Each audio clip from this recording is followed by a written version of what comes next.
What up, though? Welcome to the FatBoy MMA podcast, where we talk about everything combat sports, but mainly MMA. If you want to hear a couple regular MMA fans talk about MMA history, notable fighters, up-and-coming fighters, and everything in between, then this is the podcast for you. Now, I should warn you, we're not professionals, but we are big fans of combat sports.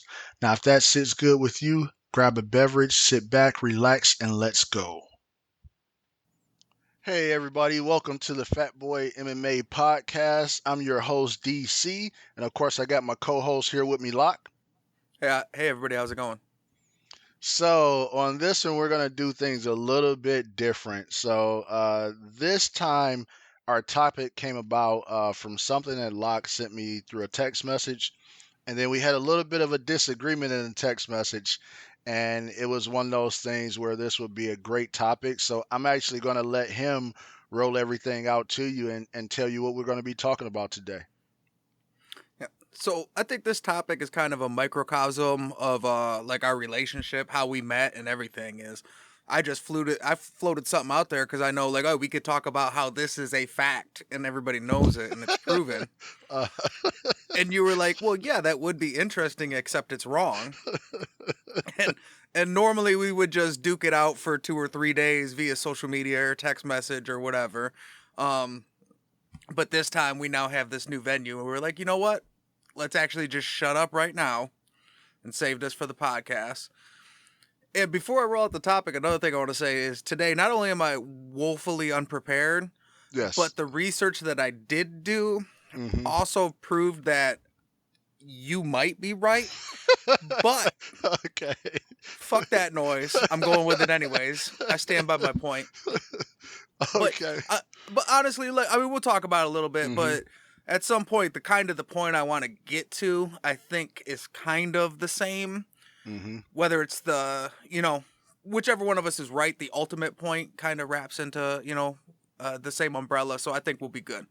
But my thought was that the UFC lightweight division is and has always been the deepest and best division in the UFC. So I feel like it's the best division, it's the most competitive, it's the deepest, and it's the most exciting. And I just figured like, well, yeah, that's a fact. Everybody knows that, right? It's true. This is a given. And when I bounced that off you immediately, like right away, disagreed.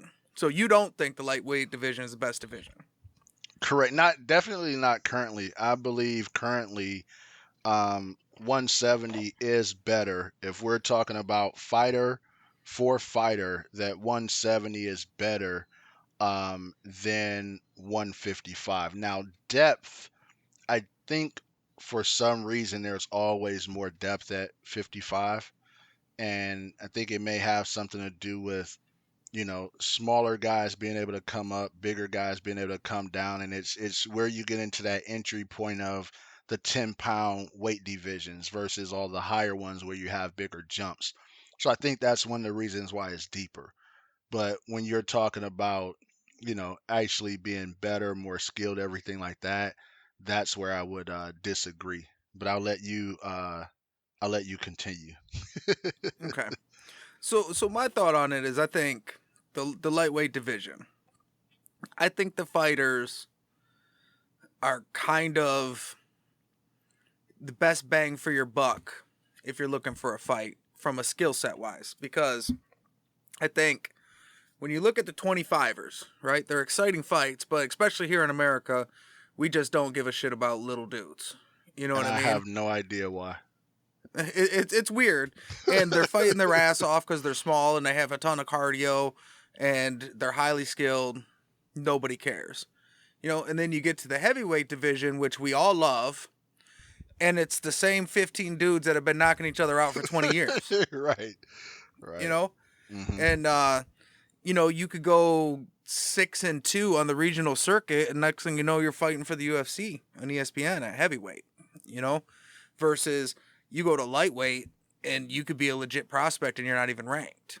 So I think lightweight is this in-between mix where they're big enough to knock each other out, but they're small enough that they don't gas and they have good technique and they're elite level athletes.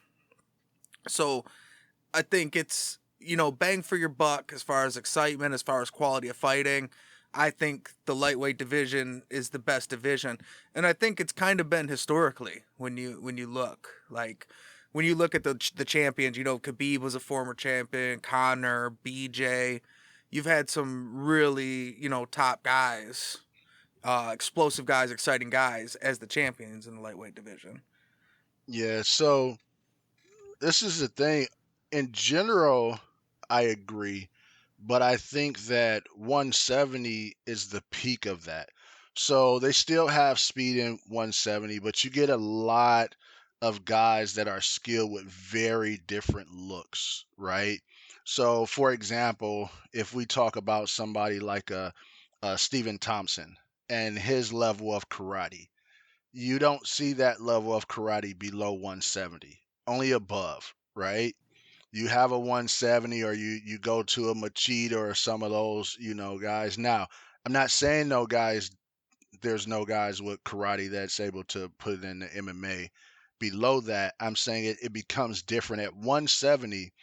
You pretty much can get a look of almost every guy that you would have in every division. You have really true one punch knockout artists that will come at 170.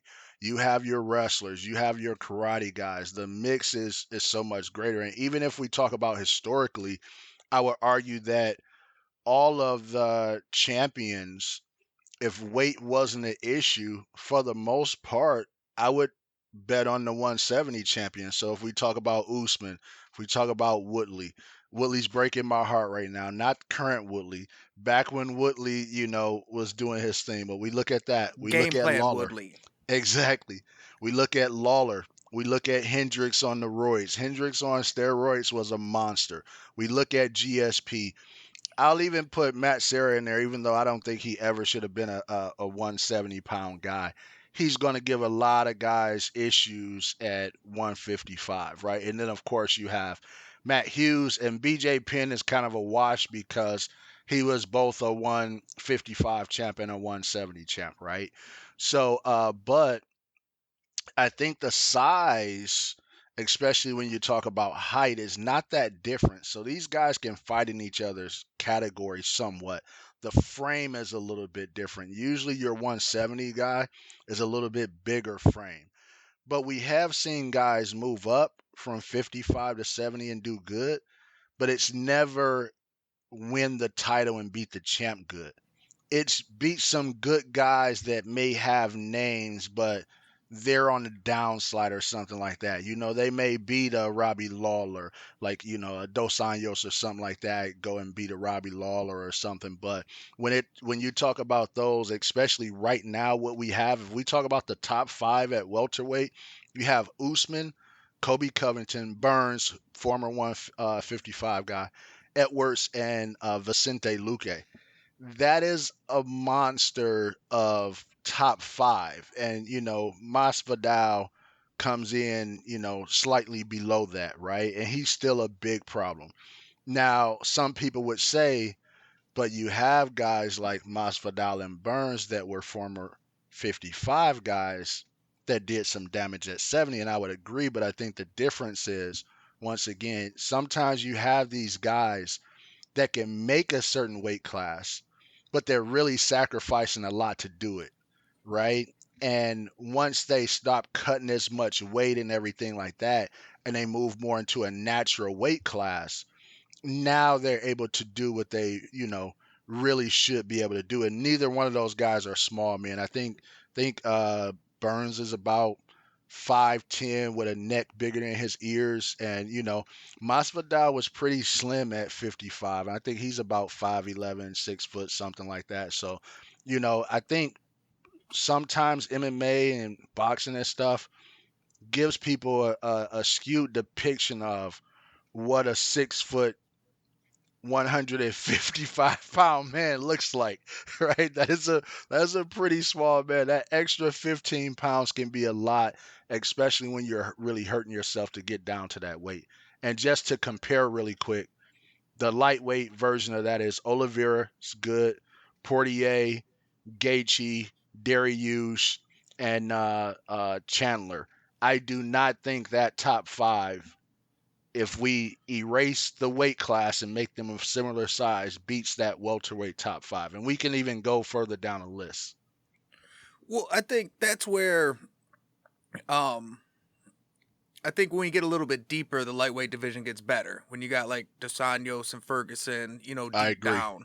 Mm-hmm. And I think, like a Dariush and Islam, they're hard to argue. They hurt my point because they're currently ranked high, but they haven't kind of, they're on winning streaks, and I'm not trying to shit Mm-hmm. on what they're doing, but they don't have, the prestige of a Wonder Boy Right. or these guys that are at that level right now. But I think something that kind of helps my point a little bit is the lightweight division is completely in flux right now. In a lot of divisions, when the champion just drops out, and you've had some like recent retires as people leave the division, like the divisions go to crap. Like sometimes divisions Mm-hmm. take years to regroup. Mm-hmm. And the lightweight division is coming off of its two biggest stars having a major injury and then Khabib retiring. You know Mm-hmm. what I mean? And so all that stuff kind of hurts the division. That's definitely on a downslope because they've just had a lot of changes. But I think when you look at the depth, Mm-hmm. I think that's where they come in a little bit more. Tony Ferguson's at 7. When and I know he's on a downslide, and Mm-hmm. sometimes those 3 fight or whatever losing streaks turn into BJ Penn, where now you Mm-hmm. just don't win fights anymore. Right. But I think it's a little bit deeper. But I think one of the things you brought up is one of the things that puts the biggest hole in my argument is the fact that so many of these guys are the same guys and the same body type Mm-hmm. that they kind of are interchangeable. Dos Right. Anjos, I'm going to argue him as, a lightweight when he was the welterweight champ a couple Right. years ago. Mm-hmm. You know what I mean? So Mm-hmm. the two weight divisions are so interchangeable that, you look at Nate Diaz and Cowboy, and so many of these guys are bouncing between the two just based on what you're saying if they want to cut the weight or not. Mm-hmm. Yeah. And I think George Masvidal is basically just shows what if you commit to that, like if you go up to welterweight but you commit to it, where you put on the the body weight, and, Yeah. Right. put on the muscle and turn yourself into true welterweight, you could do it. But I guess really what I'm thinking with lightweights, most of these guys are like black belts at everything. Mm-hmm. And now with welterweight, you do get more of a wrestler versus, because wrestler versus karate. Like for some reason that little jump makes the guys a little bit more stylistic. Mm-hmm. There's more style there. I think at lightweight, or if you're a lightweight, you have to be basically a black belt at everything, or you would be exposed. Like Dustin Poirier is a stand-up fighter, but he has really good wrestling. Because if you go out in the lightweight division, if you can't wrestle, you'll be exposed quick. Right. Yeah. If you're just a straight pure wrestler, Khabib dropped Conor. If you don't have any type of hands or no type of stand-up, you'll be exposed quick. So I think it's the most well-rounded, where you have to be elite level at every single skill set in order to even crack the top 10. Really, if you look at almost all those guys, they have like a real diverse skill set versus a lot of the welterweights where these guys are one-trick ponies. Yeah, I think the difference there is, I think as you go up a little bit higher, it's almost like there's a curve, almost like a bell curve, where it's like in certain divisions you have to be more well-rounded, and in others you have to be a specialist, right? And I think there's a bit of a curve there, and I think at 170 you got to be a little bit more of a specialist, but in most categories, your champion is a specialist, right? So even if we look at Khabib, who was the champ of 55, I mean, yeah, he did drop Conor, but we all know he wasn't winning stand up fights. Like, he wasn't going to win a 5 round stand up fight against almost anybody in the top 10 of the division. Um, and it's not because he's not good, he's good, but his wrestling is so dominant, and that was the difference maker for him. And when for a second, I just want to touch on the champions. When you talk about champions in these divisions, and this is where kind of that depth come in at different areas, the champion of each division is usually a person that's for one, as I mentioned, they're usually pretty specialized in one area, but also in a lot of cases, size wise, especially when you have these divisions that are close, they're usually a person that's at the edge of the size for that division. I don't know if you've ever seen, like, there's been a couple occasions where you see Khabib next to uh, Tyron Woodley or next to a GSP or something like that. Khabib is a big guy. When you see him next, you don't think about it because you think, hey, these are two different weight classes and he's a smaller guy. And it's like, no, Khabib has missed weight in the past for a reason, you know? Or I don't know if he officially missed, but you get what I'm saying. because he loves Yeah. tiramisu. Yeah, and but if we look at 170, I think Usman is right there too. I just think for whatever reason his team is good at putting him on the right weight and everything, but he's a really big guy when you see him, relatively speaking, for 170, right? Especially the amount of size he puts on that frame. And now you add that to being a very dominant wrestler. Does he have stand up? Yes, of course. We see him, KO Burns and Masvidal, but the reality is that's not his thing. If he didn't have the big wrestling threat, those fights are very different, right? You only even get certain shots because that person is hesitant because of the threat of your wrestling. So, but the depth that you talked about, I definitely agree with.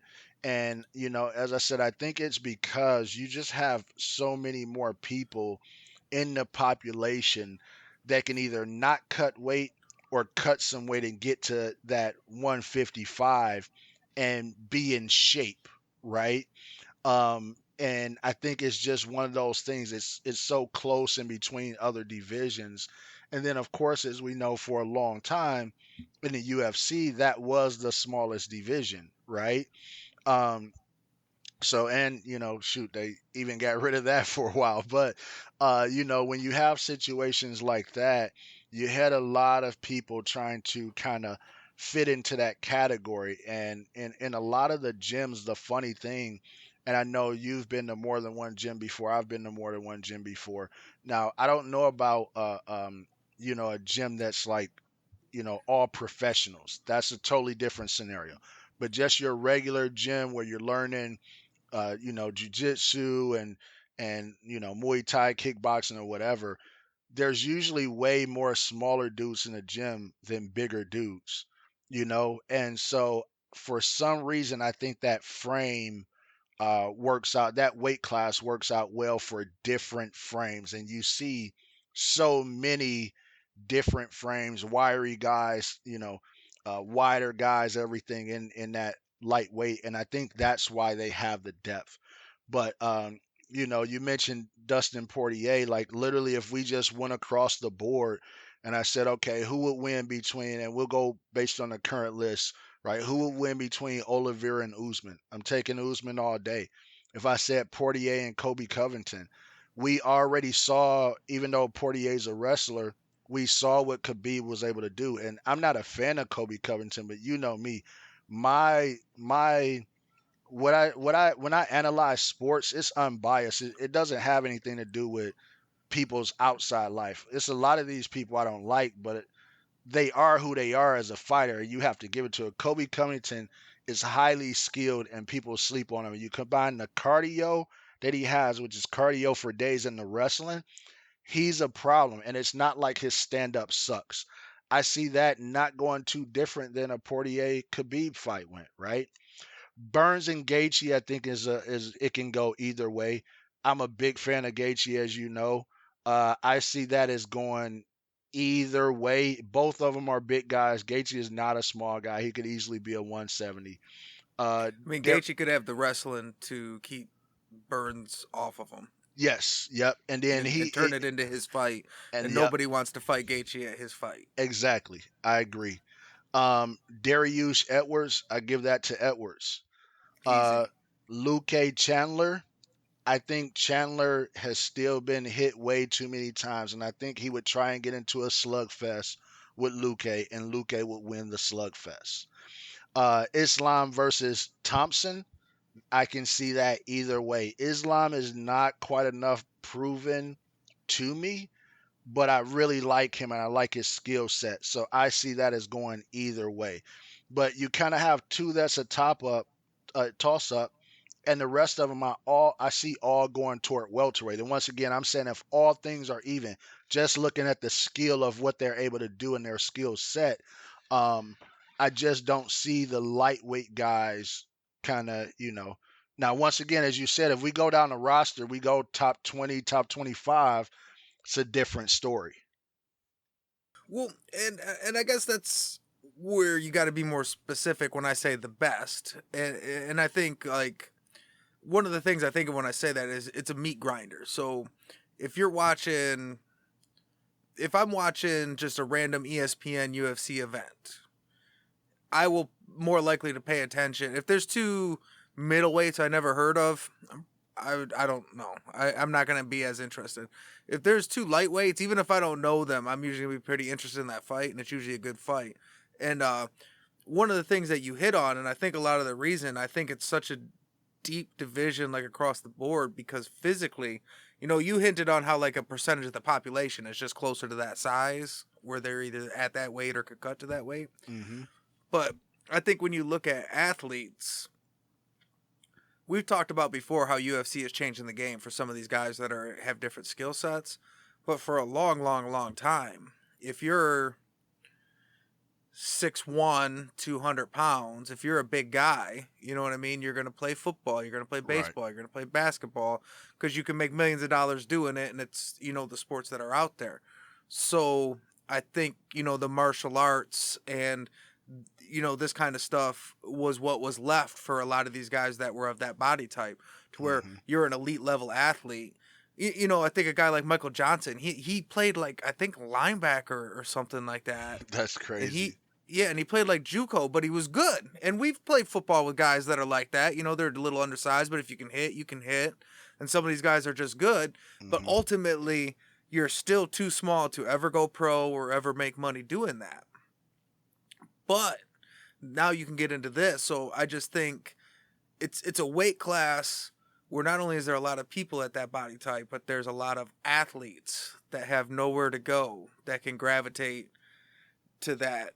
But I also think that's why welterweight is the same thing because they're so close that it's pretty interchangeable. Like those welterweight guys are the guys that are on the cusp. I think the difference, though, you tend to see in welterweight, those are the guys that put more muscle on their frame, right?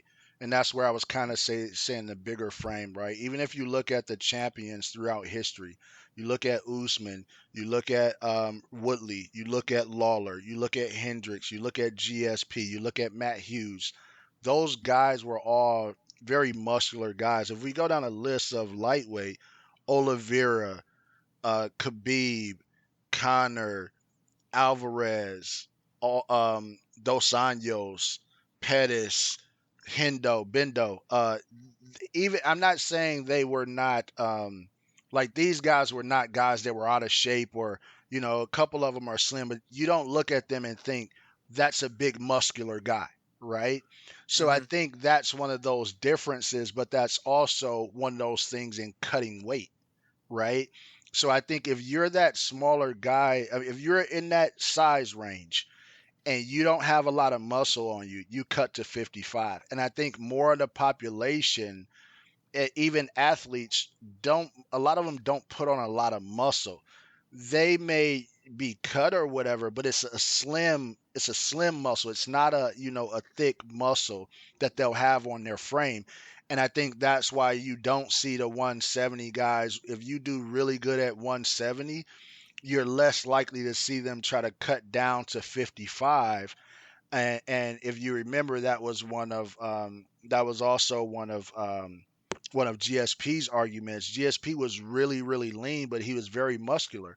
So, to cut down to 55, and he wasn't a big guy. A lot of these 170s, when you see him standing next to 155 guys, a lot of the 155 guys appear to be bigger. Woodley was smaller than almost everybody. If you remember, I remember in the fight group where I had put up that picture when Woodley was champ at 55 and Nunes was the 145 women's champion. She's like twice his size, right? So when you get into the Usman, the Kobe Covingtons, these guys are now big guys at 170, right? But previously the 170 guy was pretty much the same size as the lightweight, but with thicker muscle on the frame.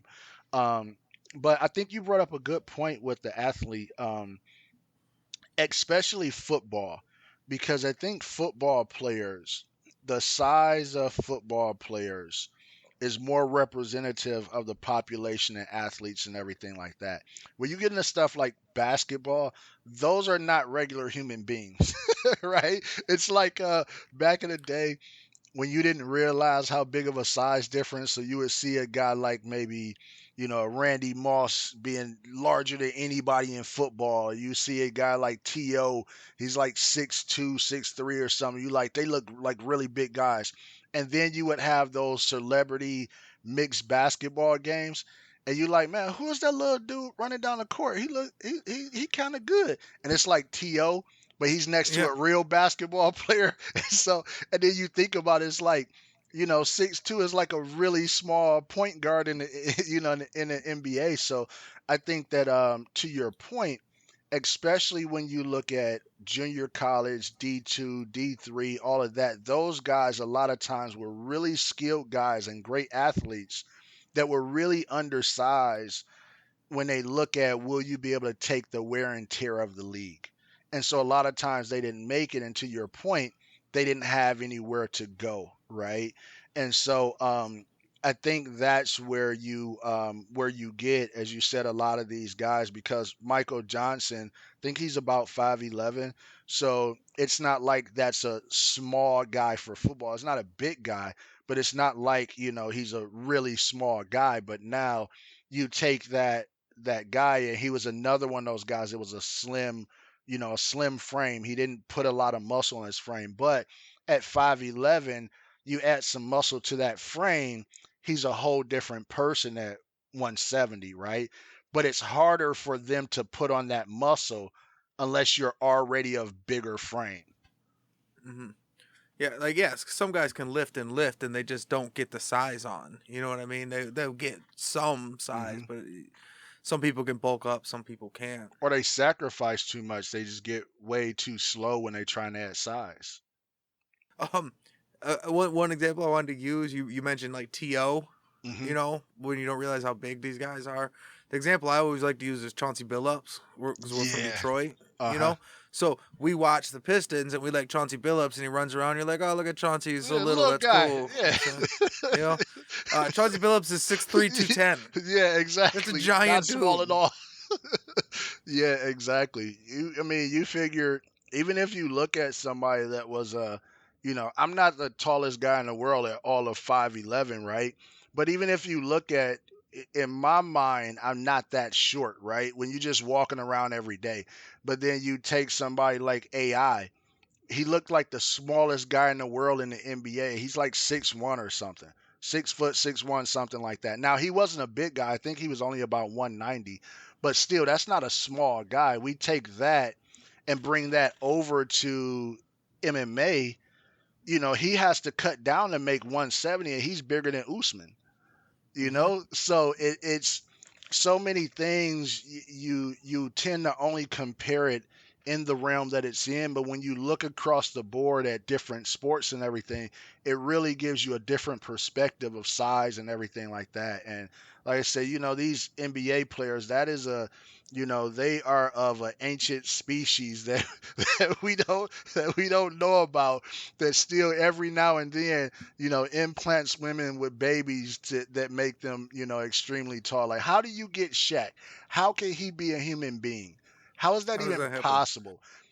And this is what's funny. I saw a clip, and I think people forget because Shaq had, you know, end up putting on so much weight and then his foot problems and stuff later in the years. But if people go back and watch Orlando Magic Shaq, he was ridiculous, and so it was a thing with him and Jordan playing around, and Jordan said something to him or whatever, and he got the ball. It was like a shoot around, like before a game or whatever, and he took and shook Jordan and like faked him, took it between his legs, faked him one way, went the other way, and then like laid it up over. Didn't do like the Shaq where it's like I'm gonna overpower you or anything like that. Like at 7-1, he had those kind of moves. That's not a regular human being. Well, and I also seen him. I seen him and Charles Barkley in a bench press contest, and I seen Shaq bench press 315, Yeah, which that's 3 plates. That's yeah. pretty good. And in that, if I'm not mistaken, Charles Barkley was messing with him and had some fake weights or something. Was he? Yeah, if I'm not mistaken, if it's the video I'm thinking of. Because those two always going at it about something, which is hilarious. But yeah, overall, I would say when you mention the depth, the only reason why I kind of pointed out what I said was because you said the best and the deepest.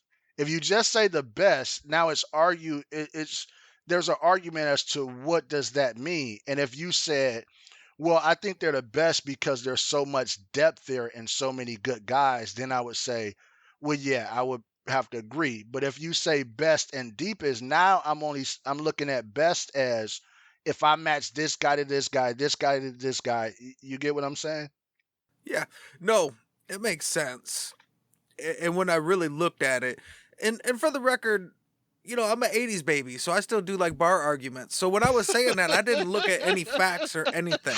I was like, I think I was actually at like this deep dish pizza place, and I was like drinking a Two Hearted and eating a piece of pizza and telling you that no, I know for a For fact a fact, that, of course. and then when I started looking at it, it definitely, but so when I said best, I think it's the deepest division, and I think it's always been a real deep division, and I Hmm. think it's kind of the most exciting division in that it's always consistently exciting fights.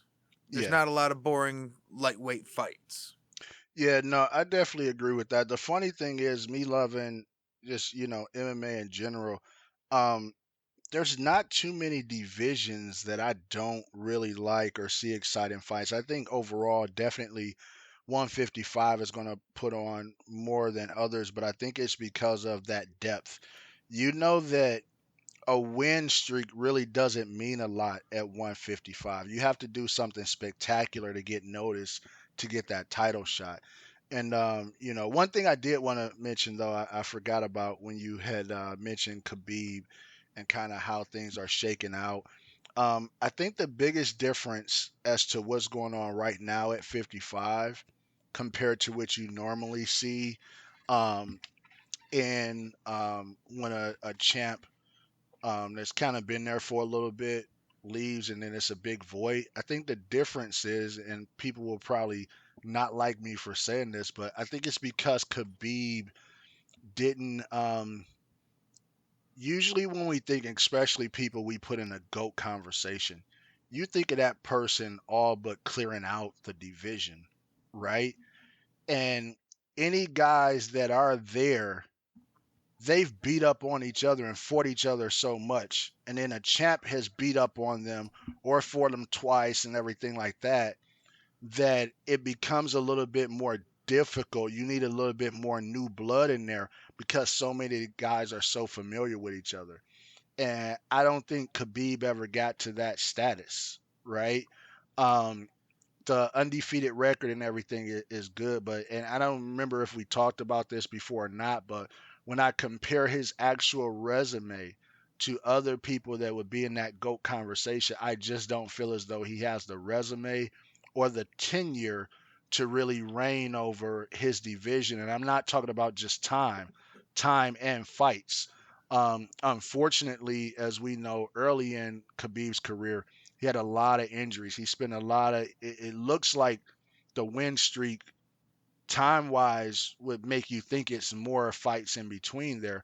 But just in general, he had injuries. He was out here. I think that one of his longest streaks, I think he was out for a year and a half, almost 2 years or something like that.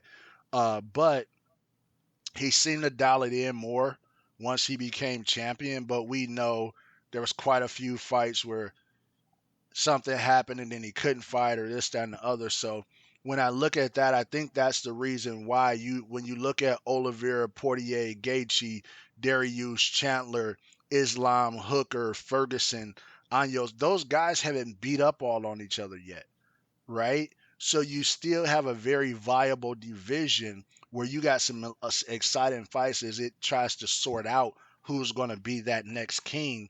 And this is what's really exciting. I don't think it's clear, right? I think those are a lot of good guys. And I think it's one of those who's having a night that night because I think a lot of those guys could beat each other. Oliveira Portier, I think, is up next. Who wins that? I mean, that literally could go either way. And it could be, what's weird is it can be one sided either way, in my opinion. That's what Well, makes it so weird. you don't want to ask me because I'm the guy that's been saying Oliveira is overrated for the last 4 fights. But listen, even if you say that, I'll take that. But it's Well, one of those. Go ahead. I'm just saying, but he's on the biggest tear of his life, right? And Yeah, he's like humiliating. He's winning these fights. He's looking yeah. great. And every fight, I'm like, I've watched Oliveira a lot, and this is the fight he loses, and he dominates. And then I say it again, and he dominates. So this fight, you know who I think is going to win? I think Poirier is going to beat his ass because that's what I do. So you can switch it up. Well, I always fucking pick, I picked them to beat Oliveira's ass. Yeah. So we'll see. Maybe this might be the guy. I have a But- similar relationship with John Jones. Listen, we're not even going to talk about John Jones. He's another person that breaks my heart every day. I'll just leave it at that. but no, and that's the thing. Oliveira to me reminds me a lot of Dos Anjos. Not in their styles or anything, but you almost wrote them off as B-level fighters, and then out of nowhere they go on a tear and they're a champion. And you're like, where did that come from, right? When Dos Anjos had Supplements. I definitely My think bad. so with Dos Anjos, but I don't know what Oliveira. I don't know. I don't know. With Dos Anjos, I definitely think so because when he had fought Pettis, and the way that he walked through Pettis, and if you go back and watch that fight, it's not as if Pettis wasn't tagging him. Pettis was getting off his body kicks and everything like that. He walked through them like Pettis was a child and he was playing with him, throwing punches, right? And then out of nowhere, he was like champion. And it was like, I was surprised. I was like, wait a minute, is it a new Dos Anjos out there? Like, this isn't the same guy. And I think Oliveira, although he doesn't look like a Terminator, he's not just walking through everything, right? But I think he's another one of those guys where a lot of people may have wrote him off as a journeyman or a B-level fighter.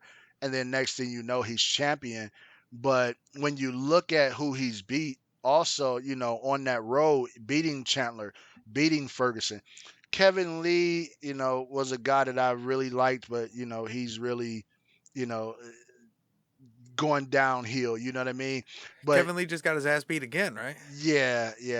I think it's a mental thing. It's something he got going on that may be a mental thing. And unfortunately, just like what Woodley's going through right now, the mental thing is the hardest to get over.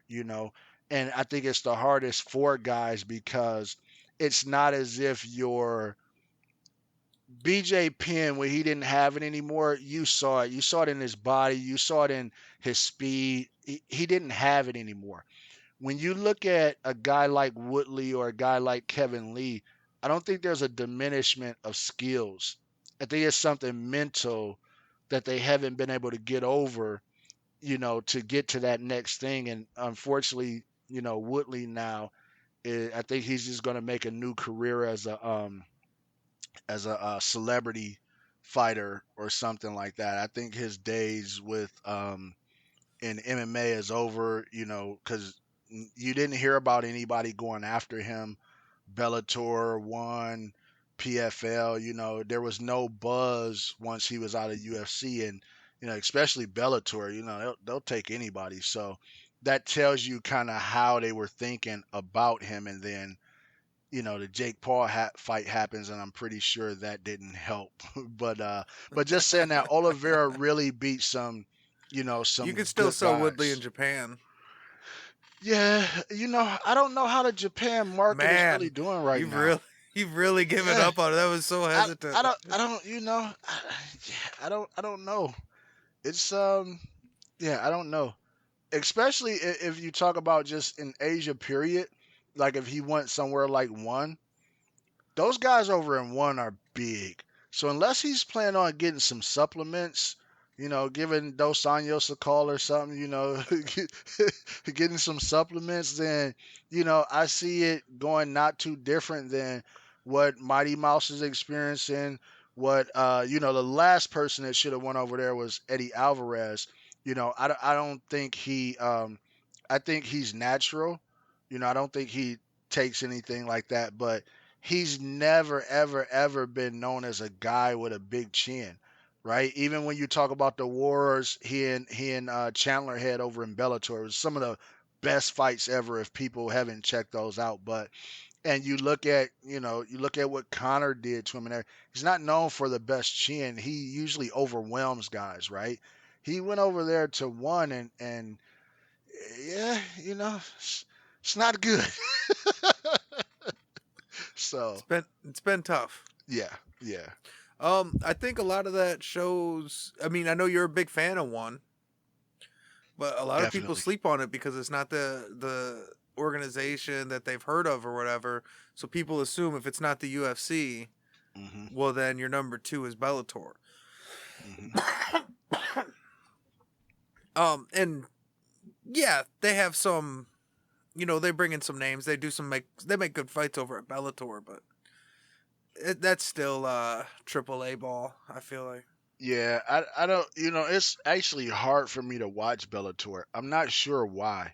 It just, I don't know what it is. Something about Bellator, I just don't see the skill level that I see in the UFC and in one.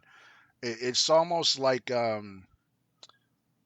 it's not a skill thing, but I'm not sure what it is. It's almost like, it's almost like a lot of those guys are kind of stuck in the mud. I guess that's the best way to explain it. The way that I'm probably saying this all wrong compared to what's in my head, right? But it's like everything about the production, it seems like it's a lot of guys that's past their prime that's having good clashes against one another. That's the best way to explain it. Well, I mean, you said production with it, which I think is a big deal. Yeah, So I that's a think factor that too. I think that I think it's Scott Coker. I don't think Scott Coker has it anymore. I like Scott Coker. I mean, most of the stuff he's done in the past, I was a big fan. Um, but I don't think he's got it anymore. Yeah, it could be that, could be that. It could also be, it's, I don't think they did a good job of finding their own talent. Everybody else does. UFC finds talent. One finds talent. PFL finds talent. I mean, hell, they got Clarissa Shields to come over there, right? Bellator, everything that is Bellator is people that, you know, never champions pretty much in the UFC, or, was well past their prime or something like that. And I think when you combine that with the production aspect and everything, it's like it gives you an older product, right? It's like the product doesn't look polished to me. And you look at that, and then you look at the people, and it's like, uh, do I really want to watch this? Do I get excited, watching, you know, Ryan Bader versus Anybody? yeah. That whole division is nothing but old UFC, right? And so it's like, and everybody pretty much that was in the UFC around that time fighting that division is gone, and there's so much new blood in the UFC, and almost all those guys are over at in Bellator, and it's like, where's the new blood? Where's the when that guy comes over there? Where's the guy in Bellator to say, okay, we have some problems? Like I said, Mighty Mouse goes over there to one. He wins the tournament, gets the belt for the tournament, but they still have one of those formats where there's a tournament champion and a champ. Okay, now you go and fight the champ, and it's like the champ is, tearing everybody up, and it doesn't go really well for you. Where is that type of talent bred in Bellator, right? If you do have it, it's really old. Pitbull, uh, um, what's his name? That Page just beat this time. Um, what is his name? His cousin fights in the UFC. His cousin name is Diego. You got to know who I'm talking about. I'll think about it in a minute. But so you look at him. He was fighting for championships way back when Ben Askren was in Bellator. How long ago was that, right? And Yeah. it's not like these are scenarios where it's a John Jones or somebody where you were just winning all this time and on a tear. No, you've been a up and down champion, not champion, type of deal. And when you look at those guys, a lot of that was before Coker took over Bellator. What has he grown in Bellator? You get what I'm saying? It's Douglas Lima. Lima, yeah, yep, yeah. But and Lima was one of those guys back in the day I really wanted to see in the UFC. I was a big fan of Lima. And his cousin, who I think Douglas is more skilled than his cousin Diego. Although I do like his cousin. I like Douglas, his style and everything a lot better. But Diego, I think, end up getting in through Ultimate Fighter, if I'm not mistaken. But how long has Douglas been there? Like literally, he fought Ben Askren for the championship back in, you know, 1984. But look, I think Lima knocked out Page, right? And then now In their Page just beat him previous in a one. split decision. Hmm. You got to run that back, right? Yeah, and this is the thing. I don't disagree with that, but the point being, this has been his roller coaster, kind of like before Michael Chandler came over to the UFC, right? He went back and forth with Alvarez. He went back and forth with Pitbull. All these different things. It's not like their homegrown guy is there because he's blowing everybody out of the water and just defending championships. You get what I'm saying? He's an up and down, up and down, up and down guy. So where's the new blood? How many Lima's only times lost can we once. watch that? You say what? Oh no. Never mind. I was looking at the wrong thing. you know, so that's what I'm saying. Instead of signing all of these old UFC guys, I think that you get a few names in there, but then you start building your own names. And I see other leagues doing that. I just don't see Bellator doing it. Now, maybe there's some guys I don't know, I don't know about, but I only hear about the same names. Pitbull, like he's another guy. Like, how long has he been there? He fights in every division. He 135, chat 145, 155. Every time he loses, you just go to another division. Even when you get into the old of it, you got like Matt Mitrione and Exactly. Yeah. yeah, that's rough. Yeah. Yeah, Bellator's really it's kind of turned itself into the senior division. Yeah. Gegard is good. And I've always liked Gegard, but it's another one. Like, I remember when Gegard was having little practice matches back in the day with Fedor, and it was so exciting. And they was doing little grappling matches and stuff like that. That was like 20 years ago, right? You get what I'm saying? It's like, and he wasn't a Bellator guy. He was think he was M1 first, and then I think he went over to Strike Force, then the UFC. Then he in dispute with the UFC because he couldn't get a title shot. And then I think he might have went one more place before Bellator. Dream. Yeah, that sounds about right. Gegard could be the most diverse because I'm looking at it. He's fought for Pride, Yeah. M1, Hmm. Bodog, Hmm. Dream, Strike Force, UFC, Bellator. Yeah, Uh, I think the only you person that's fought more places than Gegard is Reem. Overeem fought yeah. for everybody. The only thing Gegard's missing is the Elite XC. They were around. It was too short of a block, or he would have been there too. But Gegard, and this is the thing too. It's not even that I'm saying that these guys are not skilled. That's why I was saying it's hard for me to describe because I think Gegard is highly skilled.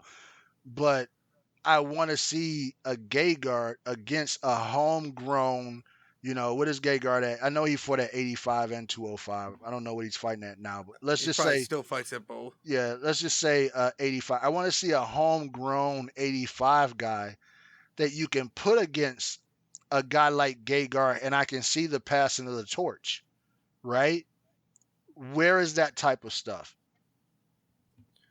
No, they don't have it. It's just these same old guys beating each other up. It's the I mean, we were talking about the UFC people. heavyweight division. Uh, I mean, Bellator is the one that put on Kimbo versus Dada, right? Yeah, that's sad. Very sad. I mean, I think enough said. If you run that fight out there, you'll put anything on. Yeah. Didn't they put on like a Hoist Gracie fight like a couple years ago or something? Was that Bellator? Versus Ken Shamrock, I think, right? I think it was. Like, yeah, I hate to see stuff like that. But, you know, it's I hate to see it too. I know it was Ken Shamrock though because I watched it. I didn't watch it. I did not I want hate to to see see that. What I didn't channel? I did not want to see senior citizen fights.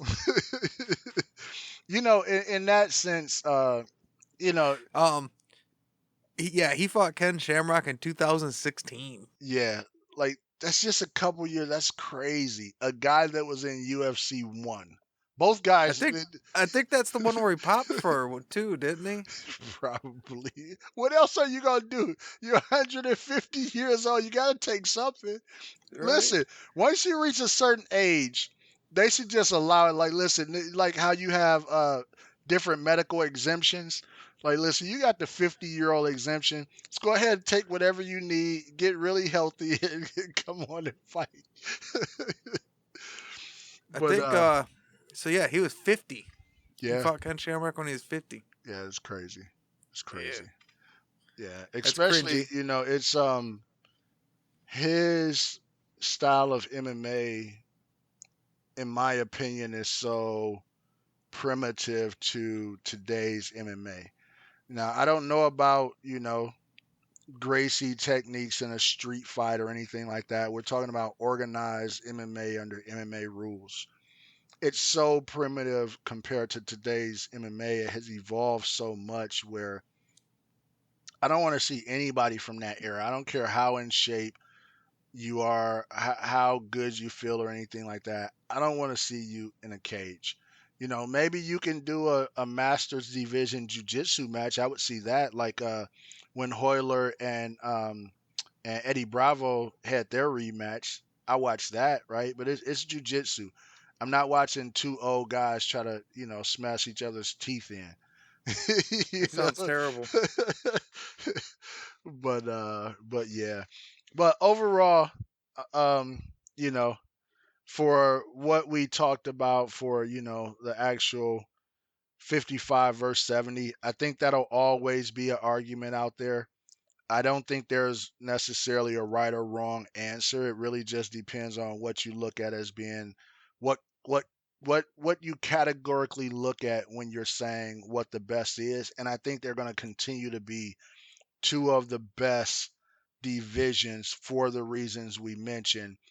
I think you have a lot of people in the population, both U.S. and abroad, that fits into that 155 to 170. Most, as we know, the average height in I think America, which is one of the taller places, is only about 5'9", right? So you're 5'9", and let's say you're 5'8" to 6 foot guy can fit into that 155 to 170, and I think from that height you're gonna cover a lot of guys. Now you make that guy in shape, he can make one of those depending on how much muscle he got. And I think that's why you're going to continue to see a lot of good guys come through those divisions. Heavyweights, they're a different breed. Yeah, I think, like you said, it's not a coincidence that the two weight classes we're talking about are back to back. Everything we said, like you said, the size of people, nowhere for small athletes to go. So it's 1A and 1B, and I think it just kind of shows that the fact that there were the two that we're debating are the same ones. Like you said, 155 or 170. That's the same debate you have after you lost 3 fights. Like, Right. oh, I don't know, maybe I'll go up a division and change it up, Yeah. right? Like, Yeah. Yeah. You I'll don't go see fight at that 170 in a now. lot of other, you don't see that in too much in, let's say, a 205 in heavyweight or something like that. Right. It's like you go on a losing streak, you retire. Anything else? Anything else to wrap it up? No, I think that's it. I think this is a good example of why you usually pick the topics. Cause I just be saying shit, No, I I don't think even it think was it out. good. No, this was a really good one. I like this topic. This was a good one. And it allowed us to dive in on just even some of the reasons, some of the things that people may not look at, frames, things of that sort. I think it was a good one. So if there's nothing else, thank you all for listening. This has been another FatBoy MMA podcast. Come back and listen to the next one. That wraps up another FatBoy MMA podcast. If you have a topic for us, please email us at fatboymma55@gmail.com or reach out to us on social media by going to links.fatboymma.com. That's links.fatboymma.com. Thank you for listening.